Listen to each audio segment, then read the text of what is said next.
Yes, you can absolutely be reduced if you are at 100% P&T.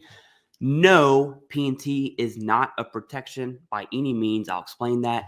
And yes, I have a reduction letter of a veteran who was 100% P&T because I just had a one-on-one with this veteran who received this letter. This is something that needs to be addressed. And we're going to talk about what do you do when you find yourself in this situation. Yes, it does happen.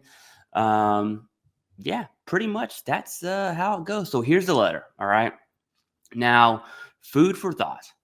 I put this in Word. I wanted to redact everything possible to protect this veteran. So that's why you don't see the PDF and the Social Securities and all the VA logos on it, okay? Now, there is a discrepancy in the letter itself, which is super weird. You see up at the top here, will drop from 100% to 50%. And then at number 1, it even says generalized anxiety disorder with panic disorder and MDD, recurrent, mild, associated with tinnitus, proposed to be reduced from 100 to 50. So if you just read this, you would think, hey, this veteran was at 100% mental health. It's pretty normal to be reduced. And I would agree with you at 100%, but they weren't. Through the meeting, we found out that they were 70%. And the letter's just weird. If you scroll down here on the letter, it says a 50% evaluation is proposed for your mental health. And then down here, a higher evaluation of 70% is not warranted. And then this right here brings home the cake on the explanation of the discrepancy up at the top, which was very weird for the VA to do. But you can see that GAD is proposed to be reduced from 70 to 50. There we go. They were rated at 70. Your total combined evaluation will be reduced from 100 to 90. So there you go. They were 100% P&T. How do we know they were P&T? Right here. Proposed to discontinue entitlement of dependent education assistance. Chapter 35, one of the, in my opinion, hands down, like top 2 best benefits ever of being P&T. You only get that if you're P&T. So that's how we know he was 100% P&T. That's how we know his mental health was at 70. And this is how we know that he has been proposed a reduction. This is a real reduction, okay? And then right here, this is what I really want to talk about. It says if we do not receive additional evidence from you within 60 days, we will reduce your evaluation. All righty. So let's go ahead and dive into this. Yes, it does happen. More than you think, okay?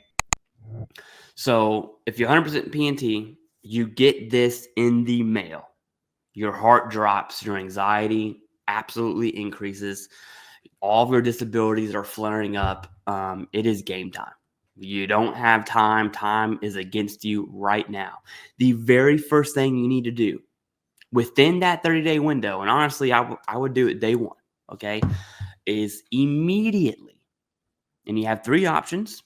Okay. Option number 1 is get a lawyer who's willing to take this case, although they won't receive any pay. You're going to have to find a small law firm that just loves the mission. Okay. That's the best choice. Number 2, you find an absolute solid VSO who does not suck.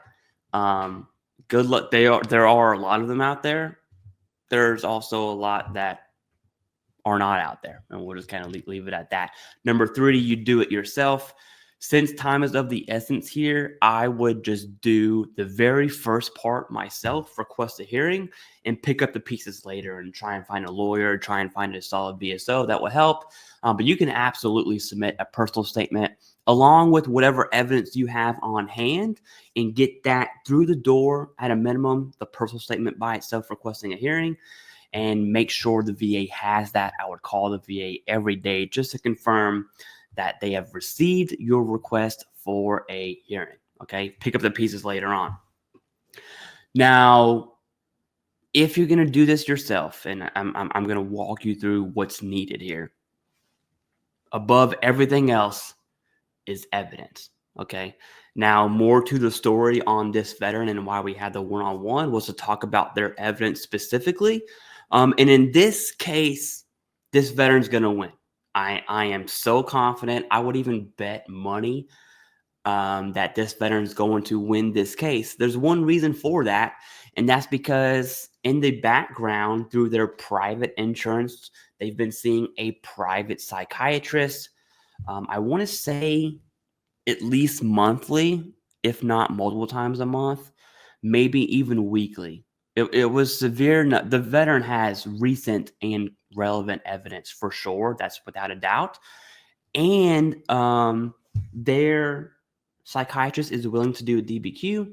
And if they can't do it in time, this veteran is going to go ahead and get a private DBQ from a company. Okay.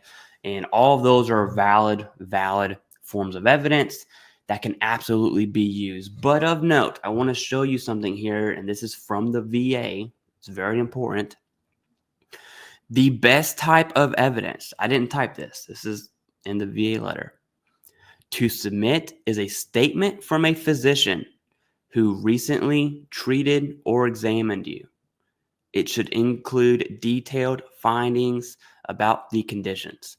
So we know that this DBQ here is public. Have them complete this public DBQ. In the remarks section, go ahead and put whatever it is that they want to put down. There's some other information that I'm not going to share that's also favorable to the veteran. It's very personal to them, which is why I'm not going to share it. But I'm very confident this veteran is going to win this reduction. Now, let's flip that around.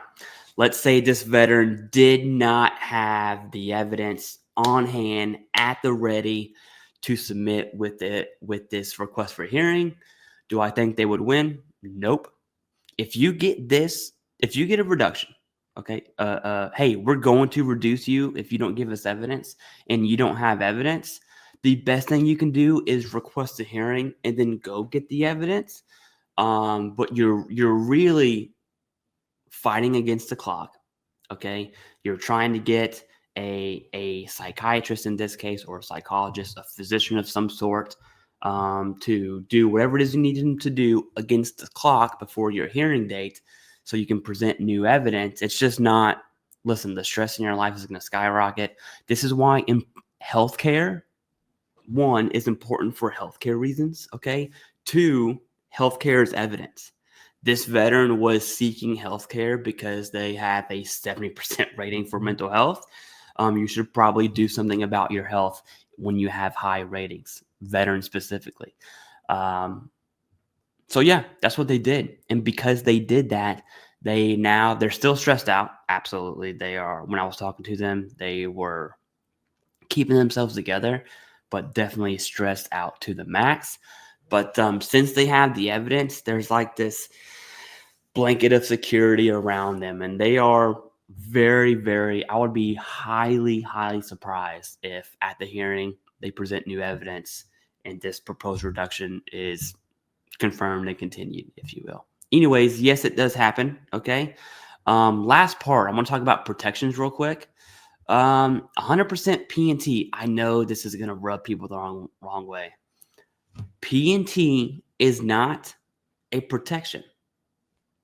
The 5-year rule and the 55-year rule mean nothing outside of your conditions are static. Okay, that's what P&T is that your service-connected disabilities that are static equal at least 95% using VA math. If that happens, bada bing, bada boom, you're 100% P&T. Okay, so you can be 90% static and 100% not P&T because your mental health is not P&T for whatever reason. It's not static. Okay, that's an option. The only protections, there's only 2 protections. Technically, there's 3.